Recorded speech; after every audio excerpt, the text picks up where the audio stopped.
Beyond Good and Evil by Friedrich Nietzsche. Chapter 6. We Scholars. 204. At the risk that moralizing may also reveal itself here as that which it has always been, namely, resolutely montrer ses plaies, according to Balzac, I would venture to protest against an improper and injurious alteration of rank, which, quite unnoticed, and as if with the best conscience, threatens nowadays to establish itself in the relations of science and philosophy. I mean to say that one must have the right, out of one's own experience, as it seems to me, always implies unfortunate experience, to treat of such an important question of rank, so as not to speak of colour like the blind, or against science like women and artists. Ah, this dreadful science! Sigh their instinct and their shame. It always finds things out. The declaration of independence of the scientific man, his emancipation from philosophy, is one of the subtler after-effects of democratic organization and disorganization. The self-glorification and self-conceitedness of the learned man is now everywhere in full bloom, and in its best springtime. Which does not mean to imply that in this case self-praise smells sweet. Here also the instinct of the populace cries, "Freedom from all masters!" And, after science has, with the happiest results, resisted theology, whose handmaid it had been too long, it now proposes, in its wantonness and indiscretion, to lay down laws for philosophy, and in its turn to play the master. What am I saying? To play the philosopher on its own account. My memory, the memory of a scientific man, if you please, teems with the naïvetés of insolence which I have heard about philosophy and philosophers from young naturalists and old physicians, not to mention the most cultured and most conceited of all learned men, the philologists and schoolmasters, who are both the one and the other by profession. On one occasion it was the specialist and the Jack Horner who instinctively stood on the defensive against all synthetic tasks and capabilities. At another time it was the industrious worker who had got a scent of otium and refined luxuriousness in the internal economy of the philosopher, and felt himself aggrieved and belittled thereby. On another occasion it was the colour-blindness of the utilitarian, who sees nothing in philosophy but a series of refuted systems, and an extravagant expenditure which does nobody any good.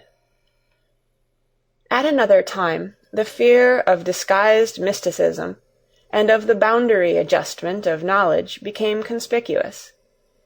At another time the disregard of individual philosophers, which had involuntarily extended to disregard of philosophy generally.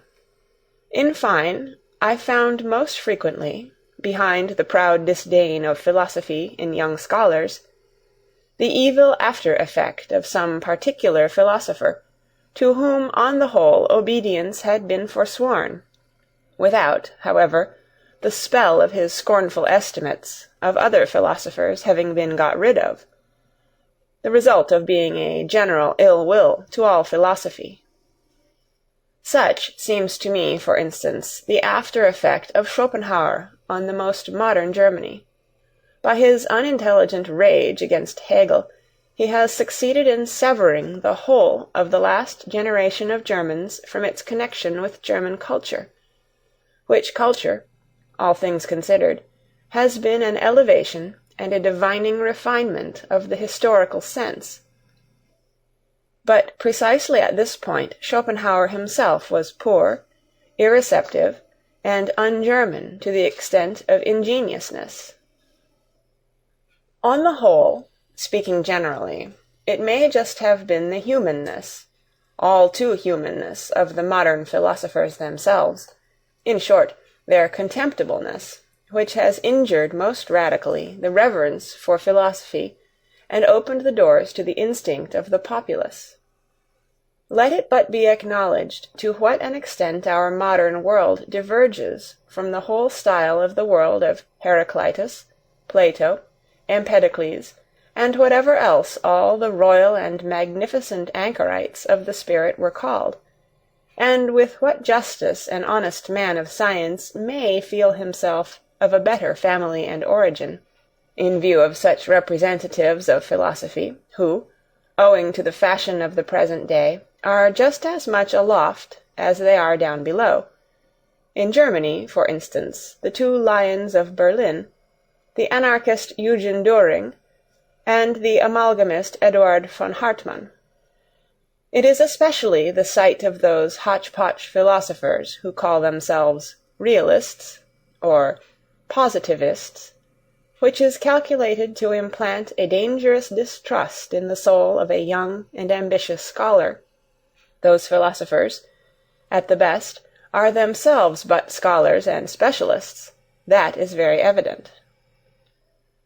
All of them are persons who have been vanquished and brought back again under the dominion of science, who at one time or another claimed more from themselves, without having a right to the more and its responsibility, and who now, creditably, rancorously, and vindictively, represent in word and deed disbelief in the master task and supremacy of philosophy.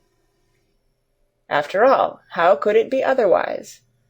Science flourishes nowadays, and has the good conscience clearly visible on its countenance, while that to which the entire modern philosophy has gradually sunk, the remnant of philosophy of the present day, excites distrust and displeasure, if not scorn and pity. Philosophy reduced to a theory of knowledge, no more in fact than a diffident science of epochs and doctrine of forbearance, a philosophy that never even gets beyond the threshold, and rigorously denies itself the right to enter. That is philosophy in its last throes, an end, an agony, something that awakens pity. How could such a philosophy rule? 205. The dangers that beset the evolution of the philosopher are, in fact, so manifold nowadays that one might doubt whether this fruit could still come to maturity. The extent and towering structure of the sciences have increased enormously, and therewith also the probability that the philosopher will grow tired even as a learner, or will attach himself somewhere and specialize, so that he will no longer attain to his elevation, that is to say, to his superspection, his circumspection, and his despection. Or he gets aloft too late, when the best of his maturity and strength is past, or when he is impaired, coarsened, and deteriorated, so that his view, his general estimate of things, is no longer of much importance. It is perhaps just the refinement of his intellectual conscience that makes him hesitate and linger on the way. He dreads the temptation to become a dilettante, a millipede, a milla-antenna. He knows too well that as a discerner, one who has lost his self-respect no longer commands, no longer leads, unless he should aspire to become a great play-actor, a philosophical Cagliostro, and spiritual rat-catcher. In short, a misleader. This is, in the last instance, a question of taste, if it has not really been a question of conscience. To double once more the philosopher's difficulties, there is also the fact that he demands from himself a verdict, a yea or nay, not concerning science, but concerning life and the worth of life. He learns unwillingly to believe that it is his right and even his duty to obtain this verdict, and he has to seek his way to the right and the belief only through the most extensive, perhaps disturbing and destroying, experiences, often hesitating, doubting, and dumbfounded. In fact, the philosopher has long been mistaken and confused by the multitude, either with the scientific man and ideal scholar, or with the religiously elevated, desensualized, desecularized visionary and God-intoxicated man. And even yet, when one hears anybody praised, because he lives wisely, or as a philosopher, it hardly means anything more than prudently and apart. Wisdom. That seems to the populace to be a kind of flight, a means and artifice for withdrawing successfully from a bad game.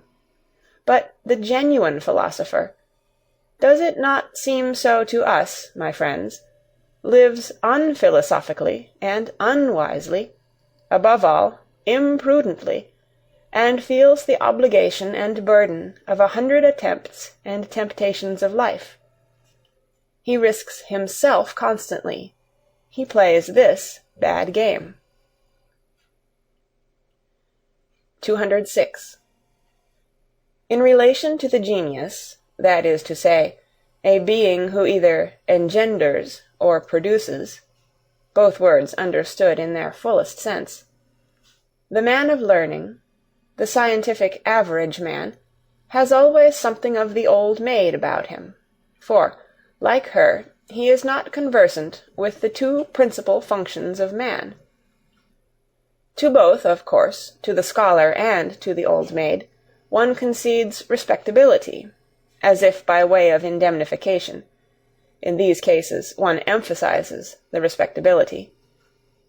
And yet, in the compulsion of this concession, one has the same admixture of vexation. Let us examine more closely. What is the scientific man? Firstly, a commonplace type of man, with commonplace virtues. That is to say, a non-ruling, non-authoritative, and non-self-sufficient type of man.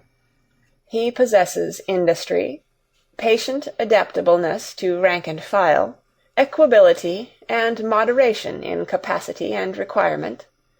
He has the instinct for people like himself, and for that which they require. For instance, the portion of independence and green meadow without which there is no rest from labor, the claim to honor and consideration, which first and foremost presupposes recognition and recognizability, the sunshine of a good name, the perpetual ratification of his value and usefulness, with which the inward distrust which lies at the bottom of the heart of all dependent men and gregarious animals, has again and again to be overcome. The learned man, as is appropriate, has also maladies and faults of an ignoble kind. He is full of petty envy, and has a lynx eye for the weak points in those natures to whose elevations he cannot attain. He is confiding, yet only as one who lets himself go, but does not flow. And precisely before the man of the great current he stands all the colder and more reserved. His eye is then like a smooth and irresponsive lake, which is no longer moved by rapture or sympathy. The worst and most dangerous thing of which a scholar is capable results from the instinct of mediocrity of his type, from the Jesuitism of mediocrity, which labors instinctively for the destruction of the exceptional man, and endeavors to break, or still better, to relax, every bent bow. To relax, of course, with consideration, and naturally with an indulgent hand. To relax with confiding sympathy, that is the real art of Jesuitism, which has always understood how to introduce itself as the religion of sympathy. 207. However gratefully one may welcome the objective spirit, and who has not been sick to death of all subjectivity and its confounded ipsissimosity? In the end, however, one must learn caution even with regard to one's gratitude, and put a stop to the exaggeration with which the unselfing and depersonalizing of the spirit has recently been celebrated, as if it were the goal in itself, as if it were salvation and glorification, as is especially accustomed to happen in the pessimist school, which has also, in its turn, good reasons for paying the highest honors to disinterested knowledge.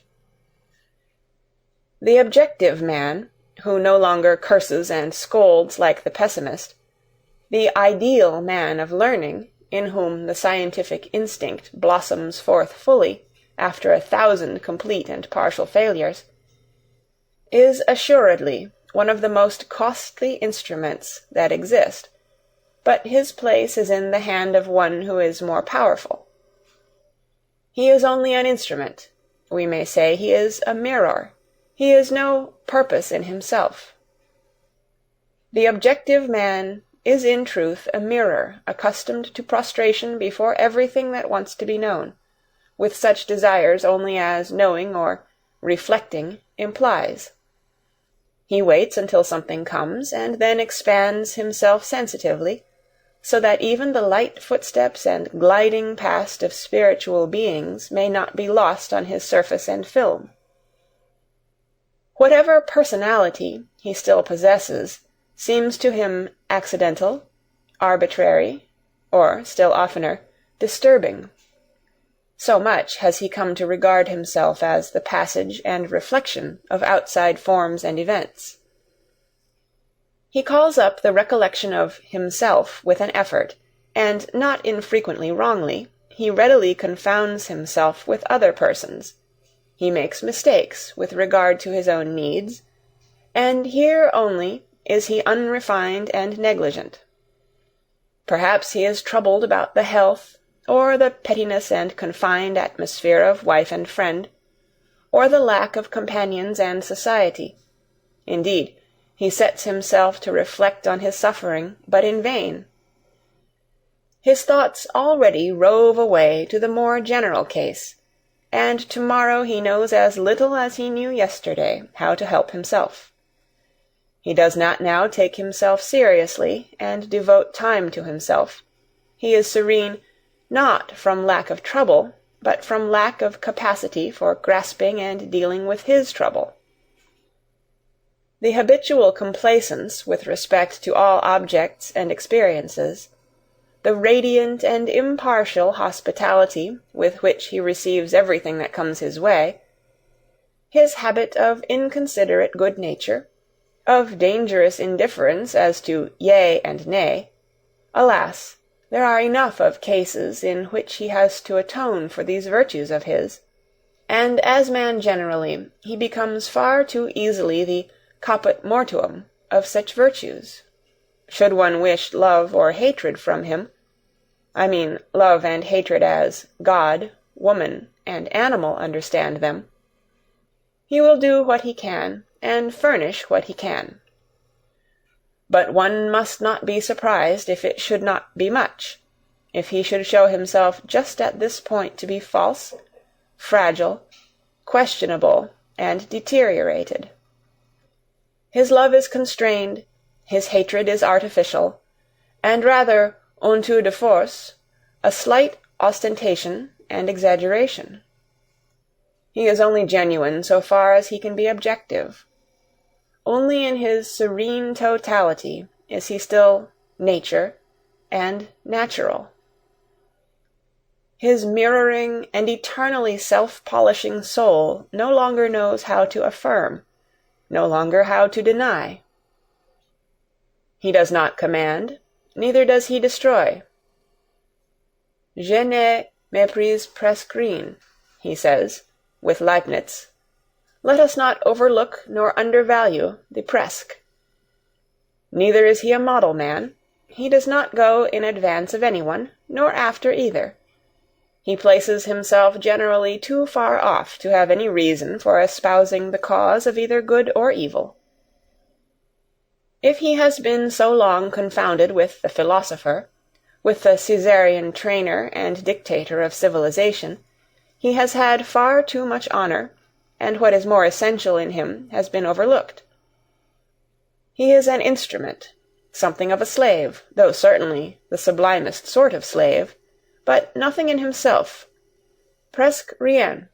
The objective man is an instrument, a costly, easily injured, easily tarnished measuring instrument and mirroring apparatus, which is to be taken care of and respected, but he is no goal, not outgoing nor upgoing, no complementary man in whom the rest of existence justifies itself, no termination, and still less a commencement, an engendering or primary cause, nothing hardy, powerful, self-centered that wants to be master, but rather only a soft, inflated, delicate, movable potter's form that must wait for some kind of content and frame to shape itself thereto.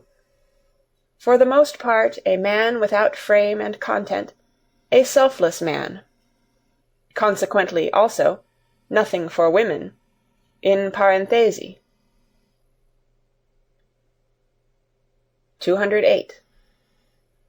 When a philosopher nowadays makes it known that he is not a skeptic, I hope that has been gathered from the foregoing description of the objective spirit, people all hear it impatiently. They regard him on that account with some apprehension. They would like to ask so many, many questions. Indeed, among timid hearers, of whom there are now so many, he is henceforth said to be dangerous. With his repudiation of skepticism, it seems to them as if they heard some evil-threatening sound in the distance, as if a new kind of explosive were being tried somewhere, a dynamite of the spirit, perhaps a newly discovered Russian nihiline, a pessimism bonae voluntatis, that not only means denial, but, dreadful thought, practices denial. Against this kind of good will, a will to the veritable, actual negation of life, there is, as is generally acknowledged nowadays, no better soporific and sedative than skepticism, the mild, pleasing, lulling poppy of skepticism. And Hamlet himself is now prescribed by the doctors of the day as an antidote to the spirit and its underground noises. Are not our ears already full of bad sounds, say the skeptics, as lovers of repose, and almost as a kind of safety police? This subterranean neigh is terrible. Be still, ye pessimistic moles. The skeptic, in effect that delicate creature, is far too easily frightened. His conscience is schooled so as to start at every neigh, and even at that sharp, decided yea, and feel something like a bite thereby. Yea and nay, they seem to him opposed to morality. He loves, on the contrary, to make a festival to his virtue by a noble aloofness, while perhaps he says with Montaigne, "What do I know?" Or with Socrates, "I know that I know nothing," or "Here I do not trust myself, no door is open to me," or "Even if the door were open, why should I enter immediately?" Or "What is the use of any hasty hypotheses? It might quite well be in good taste to make no hypotheses at all. Are you absolutely obliged to straighten at once what is crooked, to stuff every hole with some kind of oakum? Is there not time enough for that? Has not the time leisure? O ye demons, can ye not at all wait? The uncertain also has its charms. The Sphinx, too, is a Circe, and Circe too was a philosopher. Thus does a skeptic console himself, and in truth he needs some consolation. For skepticism is the most spiritual expression of a certain many-sided physiological temperament, which in ordinary language is called nervous debility and sickliness. It arises whenever races or classes, which have been long separated, decisively and suddenly blend with one another. In the new generation, which has inherited, as it were, different standards and valuations in its blood, everything is disquiet, derangement, doubt, and tentativeness. The best powers operate restrictively. The very virtues prevent each other growing and becoming strong. Equilibrium, ballast, and perpendicular stability are lacking in body and soul. That, however, which is most diseased and degenerated in such nondescripts, is the will. They are no longer familiar with independence of decision, or the courageous feeling of pleasure in willing. They are doubtful of the freedom of the will, even in their dreams. Our present-day Europe, the scene of a senseless, precipitate attempt at a racial blending of classes, and consequently of races, is therefore sceptical in all its heights and depths, sometimes exhibiting the mobile skepticism which springs impatiently and wantonly from branch to branch, sometimes with gloomy aspect, like a cloud overcharged with interrogative signs, and often sick unto death of its will. Paralysis of will, where do we not find this cripple sitting nowadays? And yet how bedecked oftentimes, how seductively ornamented!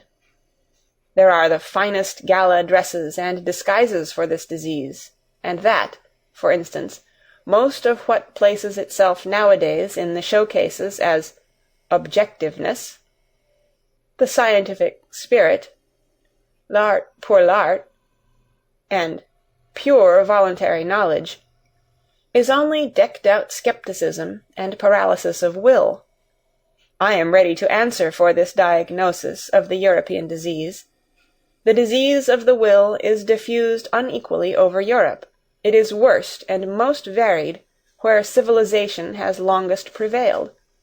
It decreases according as the barbarian still, or again, asserts his claims under the loose drapery of Western culture. It is therefore in the France of today, as can be readily disclosed and comprehended, that the will is most infirm, and France, which has always had a masterly aptitude for converting even the portentous crisis of its spirit into something charming and seductive, now manifests emphatically its intellectual ascendancy over Europe, by being the school and exhibition of all the charms of skepticism. The power to will and to persist, moreover, in a resolution, is already somewhat stronger in Germany, and again in the north of Germany it is stronger than in central Germany. It is considerably stronger in England, Spain, and Corsica, associated with phlegm in the former, and with hard skulls in the latter, not to mention Italy, which is too young yet to know what it wants, and must first show whether it can exercise will, but it is strongest and most surprising of all in that immense Middle Empire, where Europe, as it were, flows back to Asia, namely, in Russia. There the power to will has been long stored up and accumulated.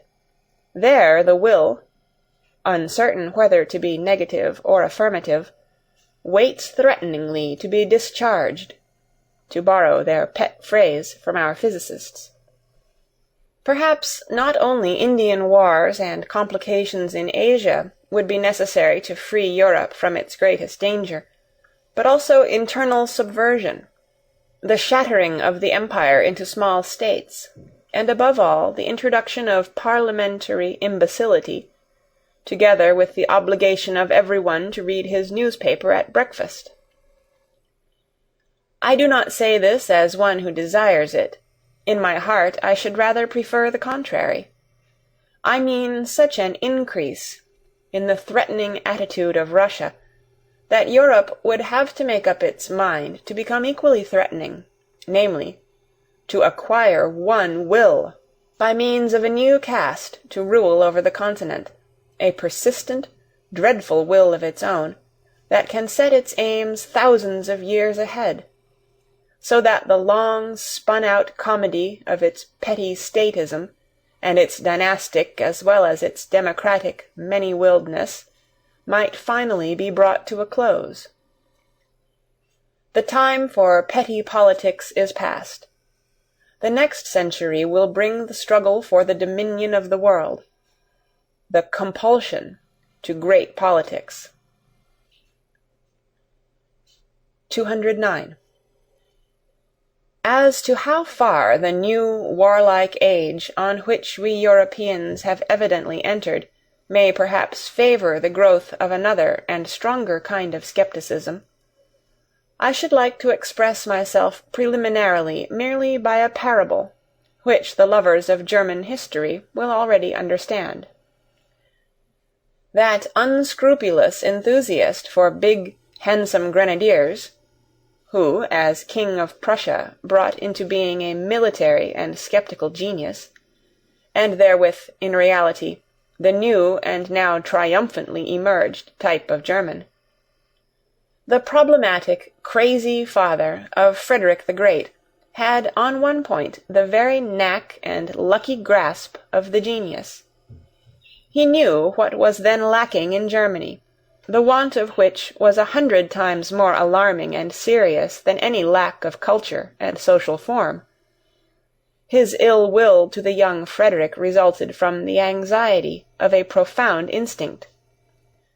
Men were lacking, and he suspected, to his bitterest regret, that his own son was not man enough. There, however, he deceived himself, but who would not have deceived himself in his place? He saw his son lapsed to atheism, to the esprit, to the pleasant frivolity of clever Frenchmen. He saw in the background the great bloodsucker, the spider skepticism. He suspected the incurable wretchedness of a heart no longer hard enough either for evil or good, and of a broken will that no longer commands, is no longer able to command. Meanwhile, however, there grew up in his son that new kind of harder and more dangerous skepticism. Who knows to what extent it was encouraged just by his father's hatred and the icy melancholy of a will condemned to solitude? The skepticism of daring manliness, which is closely related to the genius for war and conquest, and made its first entrance into Germany in the person of the great Frederick.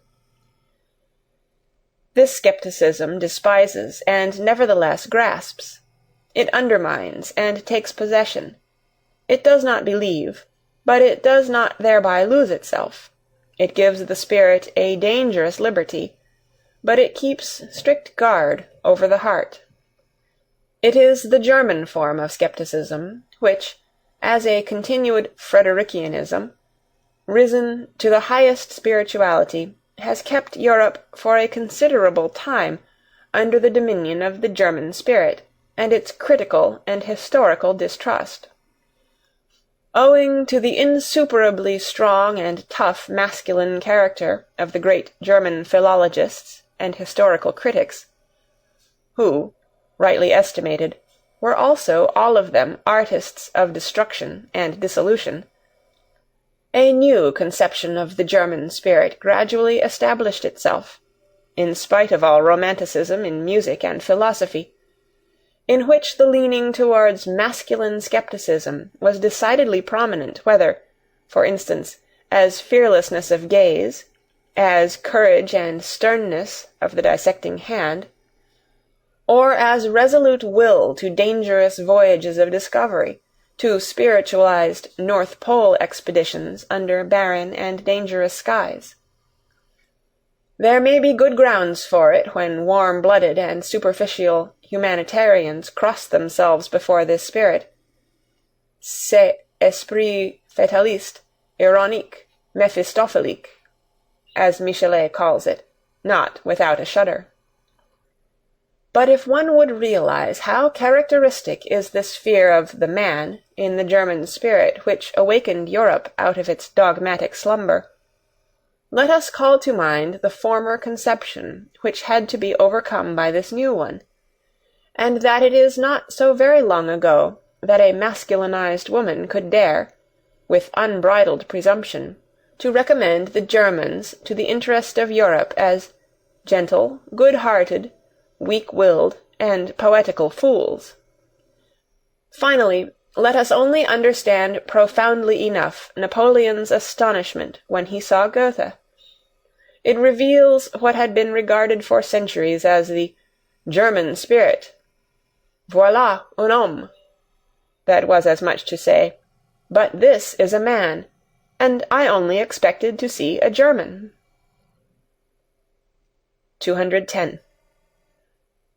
Supposing, then, that in the picture of the philosophers of the future, some trait suggests the question whether they must not perhaps be skeptics in the last-mentioned sense, something in them would only be designated thereby, and not they themselves. With equal right they might call themselves critics, and assuredly they will be men of experiments. By the name with which I ventured to baptize them, I have already expressly emphasized their attempting and their love of attempting. Is this because, as critics in body and soul, they will love to make use of experiments in a new and perhaps wider and more dangerous sense? In their passion for knowledge, will they have to go further in daring and painful attempts than the sensitive and pampered taste of a democratic century can approve of? There is no doubt these coming ones will be least able to dispense with the serious and not unscrupulous qualities which distinguish the critic from the skeptic. I mean the certainty as to standards of worth, the conscious employment of a unity of method, the wary courage, the standing alone, and the capacity for self-responsibility. Indeed, they will avow among themselves a delight in denial and dissection, and a certain considerate cruelty which knows how to handle the knife surely and deftly, even when the heart bleeds. They will be sterner, and perhaps not always towards themselves only, than humane people may desire. They will not deal with the truth in order that it may please them, or elevate and inspire them. They will rather have little faith in truth, bringing with it such revels for the feelings. They will smile, those rigorous spirits, when anyone says in their presence, "That thought elevates me, why should it not be true?" Or, "That work enchants me, why should it not be beautiful?" Or, "That artist enlarges me, why should he not be great?"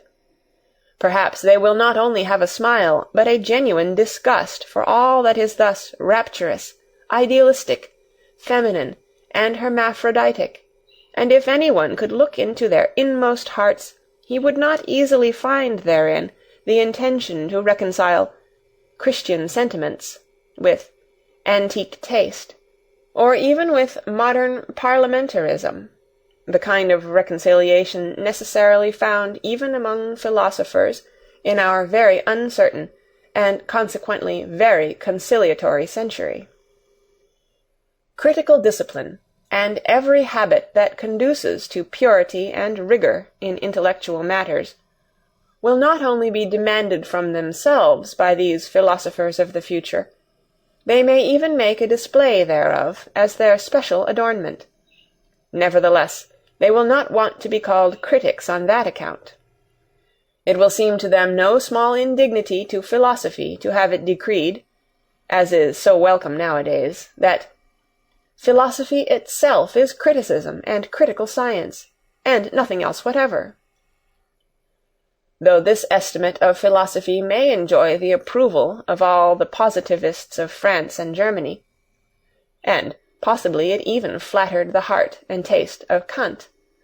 Let us call to mind the titles of his principal works. Our new philosophers will say, notwithstanding, that critics are instruments of the philosopher, and just on that account, as instruments, they are far from being philosophers themselves.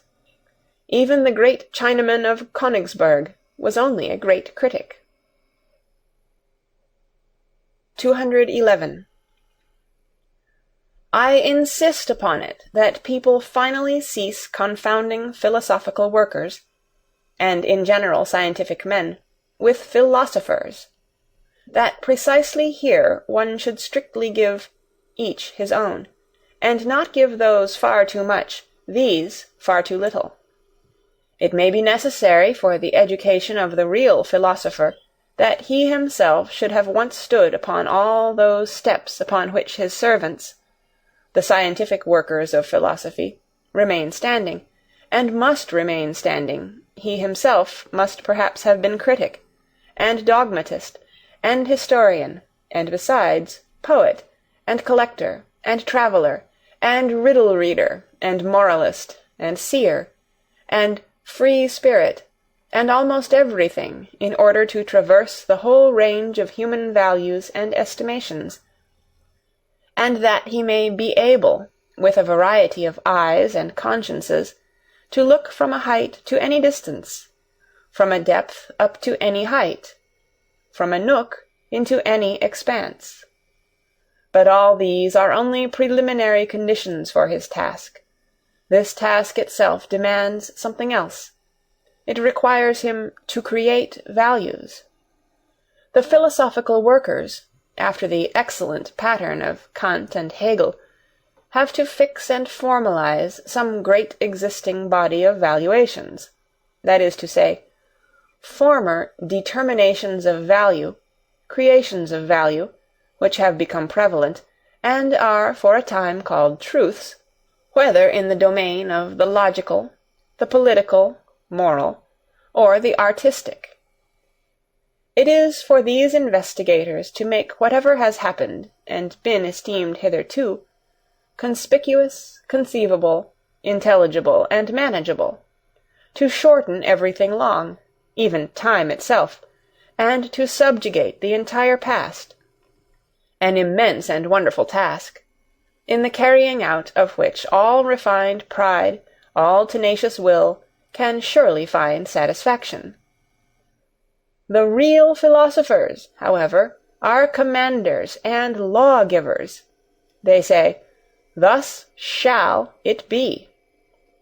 They determine first the whither and the why of mankind, and thereby set aside the previous labour of all philosophical workers, and all subjugators of the past.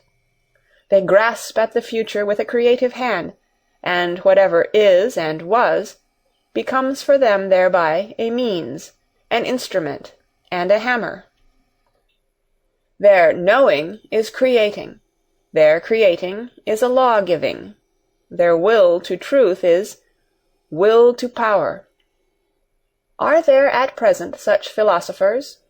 Have there ever been such philosophers? Must there not be such philosophers some day? 212. It is always more obvious to me that the philosopher, as a man indispensable for the morrow and the day after the morrow, has ever found himself, and has been obliged to find himself, in contradiction to the day in which he lives. His enemy has always been the ideal of his day. Hitherto all those extraordinary furtherers of humanity whom one calls philosophers, who rarely regarded themselves as lovers of wisdom, but rather as disagreeable fools and dangerous interrogators, have found their mission, their hard, involuntary, imperative mission, in the end, however, the greatness of their mission, in being the bad conscience of their age. In putting the vivisector's knife to the breast of the very virtues of their age, they have betrayed their own secret. It has been for the sake of a new greatness of man, a new untrodden path to his aggrandizement. They have always disclosed how much hypocrisy, indolence, self-indulgence, and self-neglect, how much falsehood was concealed under the most venerated types of contemporary morality, how much virtue was outlived. They have always said, "We must remove hence to where you are least at home."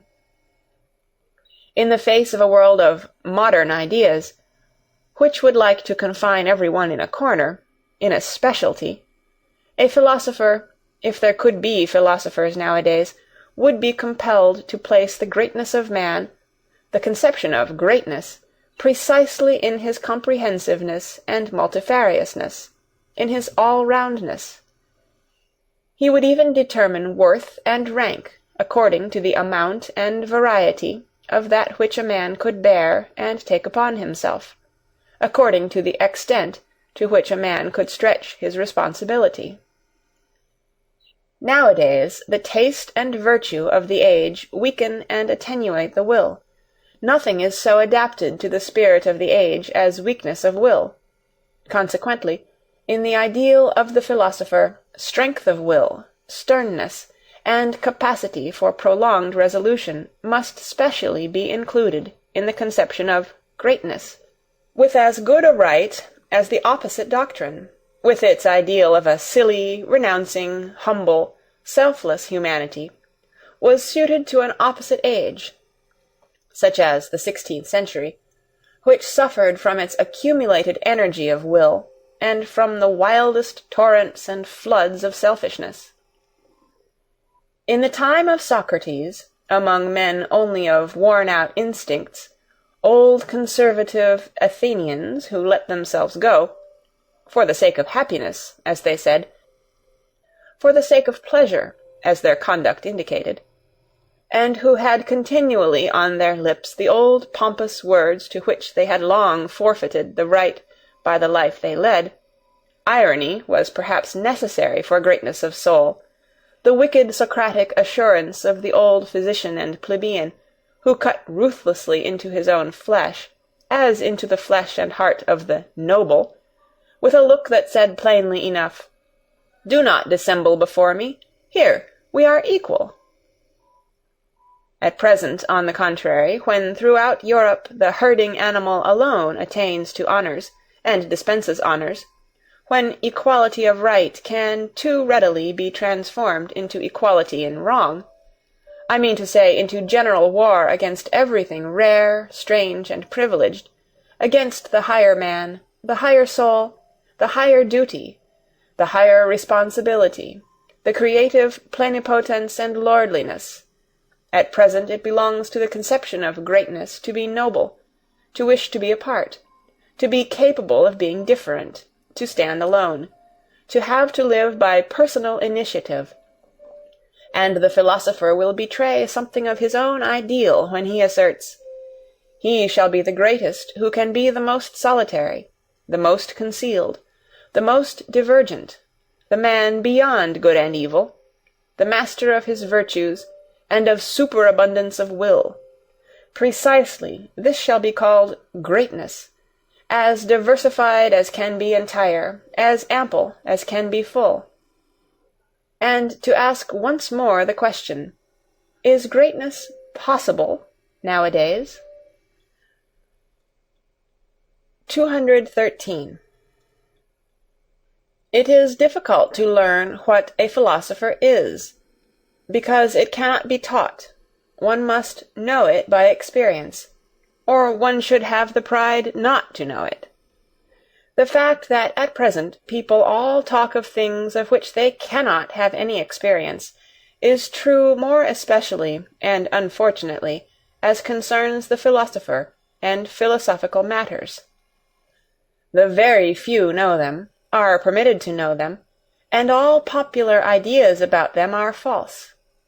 Thus, for instance, the truly philosophical combination of a bold, exuberant spirituality which runs at presto pace, and a dialectic rigour and necessity which makes no false step, is unknown to most thinkers and scholars from their own experience, and therefore, should any one speak of it in their presence, it is incredible to them. They conceive of every necessity as troublesome, as a painful compulsory obedience and state of constraint. Thinking itself is regarded by them as something slow and hesitating, almost as a trouble, and often enough as worthy of the sweat of the noble, but not at all as something easy and divine, closely related to dancing and exuberance. To think, and to take a matter seriously, arduously, that is one and the same thing to them. Such only has been their experience. Artists have here perhaps a finer intuition, they who know only too well that precisely when they no longer do anything arbitrarily, and everything of necessity, their feeling of freedom, of subtlety, of power, of creatively fixing, disposing, and shaping, reaches its climax. In short, that necessity and freedom of will are then the same thing with them. There is, in fine, a graduation of rank in psychical states, to which the graduation of rank in the problems corresponds. And the highest problems repel ruthlessly every one who ventures too near them, without being predestined for their solution by the loftiness and power of his spirituality.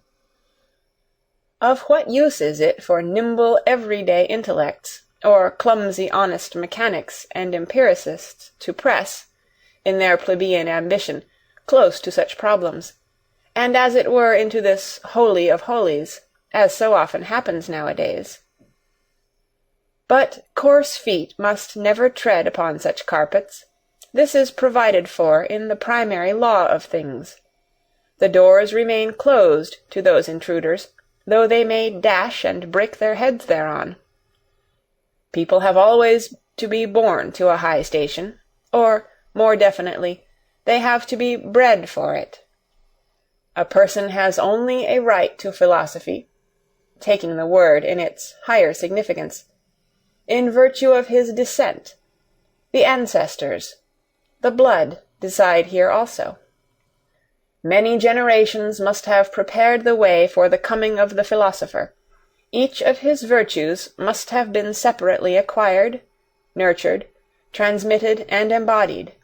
Not only the bold, easy, delicate course and current of his thoughts, but above all the readiness for great responsibilities, the majesty of ruling glance and contemning look, the feeling of separation from the multitude with their duties and virtues, the kindly patronage and defence of whatever is misunderstood and calumniated, be it God or devil, the delight and practice of supreme justice, the art of commanding, the amplitude of will, the lingering eye which rarely admires, rarely looks up, rarely loves. End of chapter 6.